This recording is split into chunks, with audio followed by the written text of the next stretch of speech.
Welcome to inspiration BPSC. इस video में हम लोग क्वेश्चन नंबर 221 से 230 तक देखेंगे। क्वेश्चन नंबर 221 है कि संयुक्त राष्ट्र में भारत का अस्थायी प्रतिनिधि कौन है। तो उत्तर हो जाएगा टीएस तिरुमूर्ति। ठीक है, ये किस लिए न्यूज़ में थे वो भी देख लेते हैं। तो संयुक्त राष्ट्र में भारत के अस्थायी प्रतिनिधि टीएस तिरुमूर्ति को 2022 के लिए संयुक्त राष्ट्र सुरक्षा परिषद की आतंकवाद विरोधी समिति के अध्यक्ष के रूप में नियुक्त किया गया है। तो क्वेश्चन ये भी बन सकता है कि संयुक्त राष्ट्र सुरक्षा परिषद की आतंकवाद विरोधी समिति के अध्यक्ष के रूप में किसे नियुक्त किया गया है। तो टीएस तिरुमूर्ति को।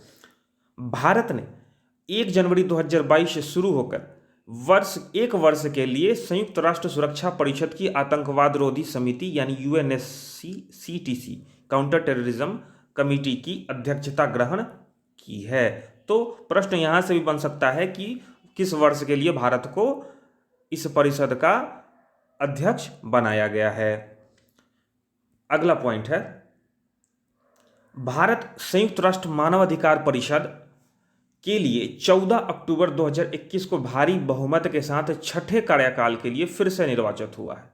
किसके लिए? तो संयुक्त राष्ट्र मानव अधिकार परिषद, United nation human rights council. Bharat का नया 3 साल का कार्यकाल जनवरी 2022 से दिसंबर 2024 तक प्रभावित रहेगा। यह भी इंपॉर्टेंट है, याद रखना होगा। क्वेश्चन नंबर 222, कौन सी कंपनी $3 ट्रिलियन के शेयर बाजार मूल्य तक पहुंचने वाली दुनिया की पहली कंपनी बन गई है? कौन सी कंपनी है? एप्पल। तो एप्पल आईएनसी का शेयर बाजार मूल्य $3 ट्रिलियन तक पहुंच गया है और ऐसा करने वाली दुनिया की पहली कंपनी बन गई है। ठीक है, एप्पल, ये वही एप्पल है जिसका हम लोग मोबाइल और लैपटॉप यूज करते हैं, जिसको मैकबुक और आईपैड बोलते हैं, आईफोन बोलते हैं। ठीक है। क्वेश्चन नंबर 223, हाल ही में भारत ने 46 मित्र देशों को बहुराष्ट्रीय नौसैनिक अभ्यास मिलान में भाग लेने के लिए आमंत्रित किया। अभ्यास कहाँ आयोजित किया गया था? यह आयोजित किया गया था विशाखापट्टनम में।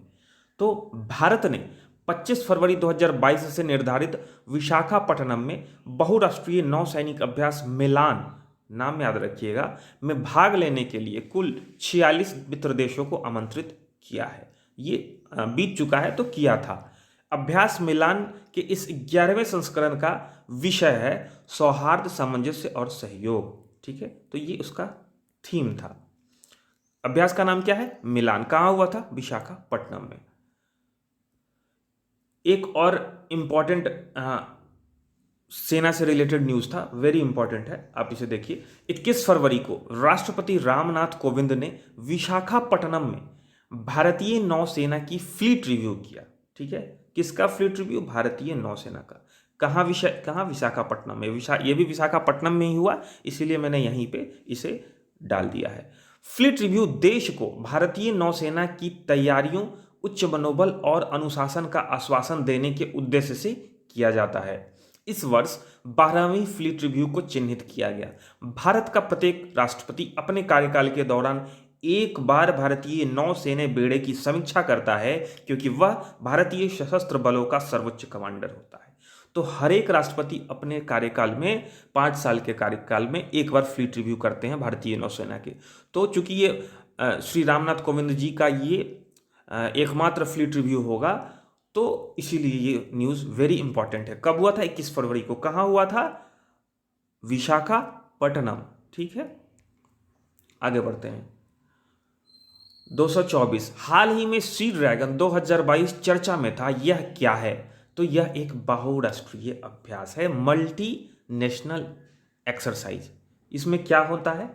तो भारत और क्वाड में उसके सहयोगी, मतलब कि भारत और क्वाड में जो उसके मित्र देश हैं, क्वाड में कौन कौन से हैं? क्वाड में है भारत, यूएस, ऑस्ट्रेलिया और जापान। ठीक है, तो भारत और क्वाड में उसके सहयोगी कनाडा और दक्षिण कोरिया के साथ पश्चिमी प्रशांत महासागर में गुआम में बहुराष्ट्रीय अभ्यास सी ड्रैगन 2022 में भाग ले रहे हैं। अभ्यास में भाग लेने वाले 6 राष्ट्र संयुक्त राज्य America, Australia, Canada, Bharat, Japan और दक्षिण कोरिया है। तो देखिए, इसमें क्वाड के हो गए संयुक्त राज्य अमेरिका, ऑस्ट्रेलिया, भारत और जापान, और साथ में 2 और नेशन इस सी ड्रैगन 2022 में भाग ले रहे हैं, वो है कनाडा और दक्षिण कोरिया। ठीक है। क्वेश्चन नंबर 225, कौन सा मंत्रालय उजाला कार्यक्रम लागू करता है, मतलब इंप्लीमेंट करता है? तो ये विद्युत मंत्रालय करता है।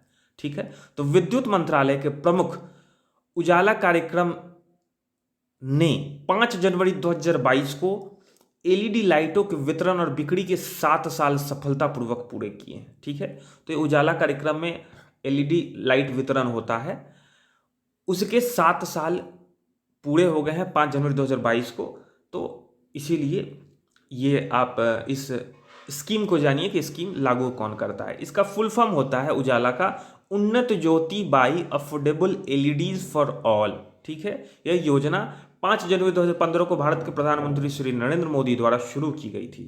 ठीक है। तो एलईडी क्या होता है कि कम पावर कंजम्पशन करता है। जो हम लोग नॉर्मल बल्ब लगाते हैं और मरकरी वाला जो बल्ब है उससे कम पावर कंज्यूम होता है एलईडी में, प्लस इसमें मरकरी नहीं होता, इसलिए इन्वायरमेंटल फ्रेंडली भी होता है। दूसरा, ऊर्जा मंत्रालय से कुछ न्यूज है। ऊर्जा मंत्रालय ने 8 से 14 दिसंबर 2021 तक आजादी का अमृत महोत्सव के तहत ऊर्जा संरक्षण सप्ताह मनाया। ठीक है।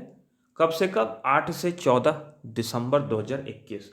और बिजली मंत्रालय द्वारा जारी राज्य ऊर्जा दक्षता सूचकांक 2020 में कर्नाटक शीर्ष पे है। ठीक है। वर्तमान ऊर्जा मंत्री, कैबिनेट मंत्री कौन है? Rajkumar Singh. Rajkumar Singh. Question number 226, under 19 Asia cricket cup 2021 किस देश ने जीता? तो किसने जीता है? भारत ने। भारत ने दुबई में एक दिवसीय अंतर्राष्ट्रीय फाइनल में श्रीलंका को 9 विकेट से हराकर अंडर 19 एशिया क्रिकेट कप पर कब्जा कर लिया है। भारत ने फरवरी 2022 में एंटीगुआ में अंडर 19 विश्व कप 2022 का 5वां खिताब जीतने के लिए इंग्लैंड को हराया। तो देखिए, अंडर 19 एशिया कप भी इंडिया जीता और अंडर 19 विश्व कप, वर्ल्ड कप भी इंडिया जीता। एक में उसने एशिया कप में उसने श्रीलंका को हराया और वर्ल्ड कप में उसने इंग्लैंड को हराया। जो एशिया कप था वो दुबई में हुआ था और जो वर्ल्ड कप हुआ था वो एंटीगुआ में हुआ था। ठीक है। एक और क्रिकेट से न्यूज है। 6 फरवरी 2022 को भारत ने अपना 1000वां वनडे मैच खेला, यानी कि 1000 नंबर का वनडे मैच खेला। यह मैच वेस्ट इंडीज के खिलाफ खेला गया था। भारत टीम ने रोहित शर्मा की कप्तानी में मैच खेला और भारत ने मैच जीत लिया। तो पूछ सकता है कि 1000वां जो मैच है वो किसके खिलाफ खेला गया? तो वेस्ट इंडीज के खिलाफ खेला गया। ठीक है। ये यहाँ पे मैंने नहीं डाला है कि ये मैच कहाँ था, एक बार आप उसको देख लीजिएगा कि ये मैच कहाँ हुआ है। ठीक है। आगे बढ़ते हैं। 227, लोसार महोत्सव भारत के किस राज्य में मनाया जाता है? तो ये लद्दाख में मनाया जाता है। लद्दाख में लोसार महोत्सव नए साल की शुरुआत में मनाया जाता है। यह लद्दाख क्षेत्र में बौद्ध समुदाय द्वारा मनाया जाता है। अब केंद्र शासित प्रदेश लद्दाख की राजधानी कहाँ है? वो लेह है। ठीक है। लेह जो है वो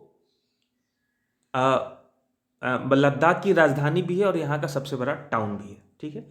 जम्मू और कश्मीर पुनर्गठन अधिनियम के पारित होने के बाद 31 अक्टूबर 2019 को लद्दाख को भारत के केंद्र शासित प्रदेश के रूप में स्थापित किया गया था।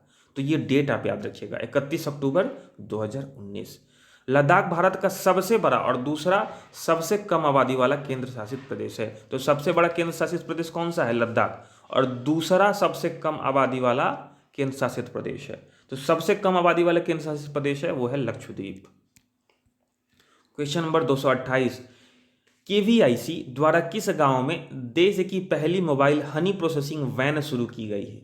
ठीक है। तो ये उत्तर प्रदेश। केवीआईसी मतलब khadi and village industries commission. तो खादी और ग्रामोद्योग आयोग केवीआईसी के अध्यक्ष विनय कुमार सक्सेना ने गाजियाबाद के सिरोरा गांव में देश की पहली mobile honey processing van launch की। तो पूछ सकता है कि कौन सा राज्य में हुआ, कौन से अगर जिला पूछे या कौन सा टाउन पूछे तो गाजियाबाद, सॉरी टाउन नहीं, गाजियाबाद के सिरोरा गांव में। तो जगह भी पूछ सकता है राज्य छोड़ के। ठीक है। अगस्त, देखिए अब गाजियाबाद से रिलेटेड 2 और इंपॉर्टेंट न्यूज़ है। अगस्त 2021 में ब्रिटिश कंपनी हाउस फ्रेश द्वारा तैयार की गई एक रिपोर्ट द्वारा उत्तर प्रदेश के गाजियाबाद को 2020 में दुनिया के 50 सबसे प्रदूषित शहरों में से दूसरा सबसे प्रदूषित शहर चुना गया था। ठीक है, सेकंड नंबर का मोस्ट पॉल्यूटेड सिटी गाजियाबाद को। और अप्रैल 2021 में गाजियाबाद नगर निगम ने भारत के पहले ग्रीन म्यूनिसिपल बॉन्ड इश्यू को सफलतापूर्वक उठाने और सूचीबद्ध करने की घोषणा की। यानी कि भारत का पहला ग्रीन म्यूनिसिपल बॉन्ड इश्यू हुआ था और उसको लिस्ट भी किया गया था शेयर मार्केट में। ठीक है, कहाँ हुआ था? तो गाजियाबाद म्युनिसिपल कॉर्पोरेशन ने किया था। Question number 229, world crafts council international द्वारा किस गांव को अंतर्राष्ट्रीय शिल्प पुरस्कार 2021 से सम्मानित किया गया? तो केरल कला और शिल्प ग्राम संगठन को।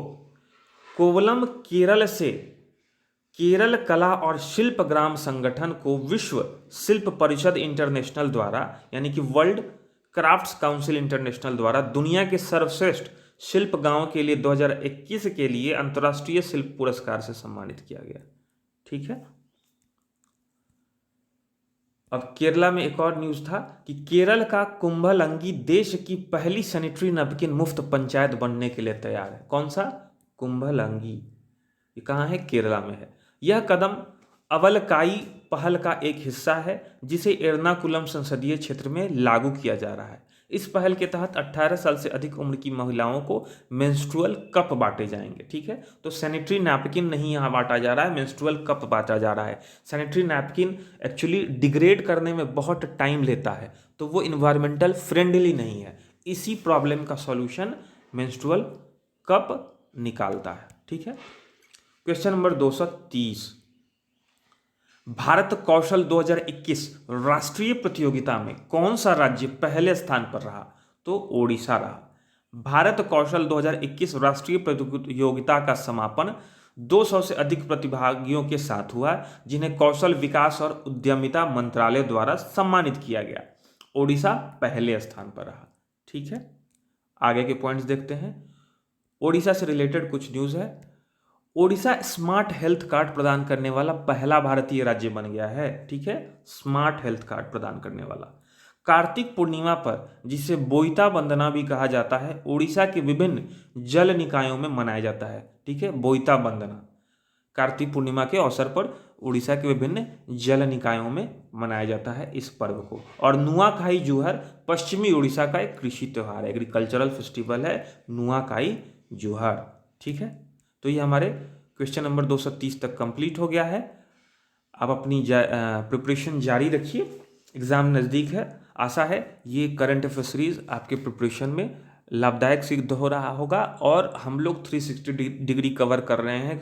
शायद ही कोई करंट अफेयर्स हमारे सीरीज से छूटेगा। Thank you, see you in next video.